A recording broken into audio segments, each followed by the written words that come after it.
Whoa, I am a door. Do I open for pizza? Or am I a wall? Whoa. Roach is getting frisky in Joe's apartment. Welcome to the first Riffview for a demo, and probably the last one. Kinda like Hideo Kojima's involvement in PT, aka Silent Hills. A game that we'll never really know how far along was, but we had a few trailers to go off of, and of course this absolutely amazingly original piece of marketing that dropped from literal nowhere. The family that drugs together lives in a haunted house together.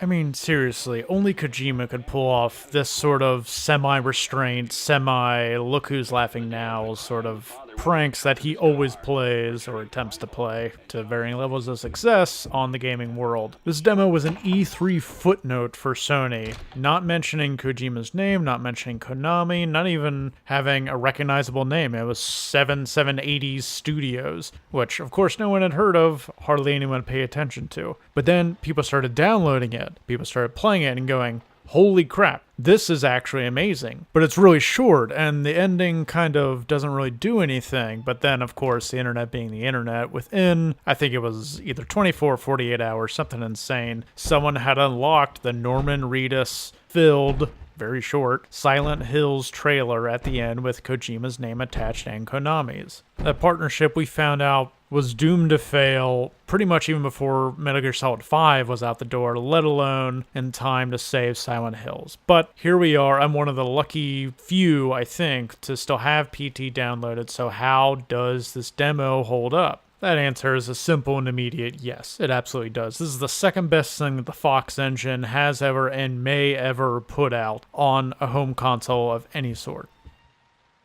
This is the hallway that never ends. It just goes on and on, my friends. Despite interaction being, quite frankly, nil, beyond just zooming in and moving your flashlight around, the atmosphere is flawless.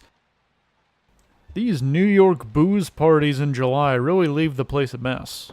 It is, of course, a very enclosed space, very linear. That does not take away from the fact that what the simple demo does, it does perfectly. Due in no small part to the organic feeling nature of the single monster lady that you're going to run into. She is the queen of terror to any god or demon-fearing person in this world.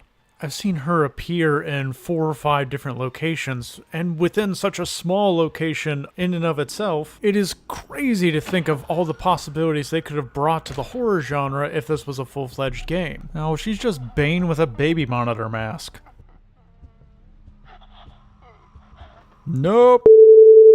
But as it stands now, it is sort of in the vein of a jump scare standard affair that you'd find on Twitch and YouTube, but the difference is there are 6 or 7 cycles just devoted to tension. Actually, there's a lot of cycles just devoted to tension. It's only near the end, whenever you've collected all of the picture pieces and you've gotten the quote-unquote ending, where she becomes somewhat of a threat, and you feel like seeing her is death. And worse than that, it is fearful death. And of course, along for the ride with all this tension and build-up is a story, an actual story that is woven in with subtle and of course grotesque clues throughout. Silent Hills and PT in the end deserved a whole lot better than they got, and it really is a shame that something couldn't have been salvaged from this, even if it wasn't Kojima and Guillermo del Toro, Norman Reedus.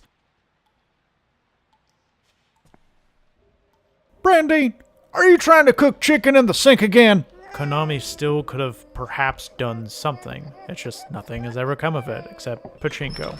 Anyways, thank you so much for listening and watching. I'll see you next time, and during Spooky Month, prepare for a lot more scares. Bye.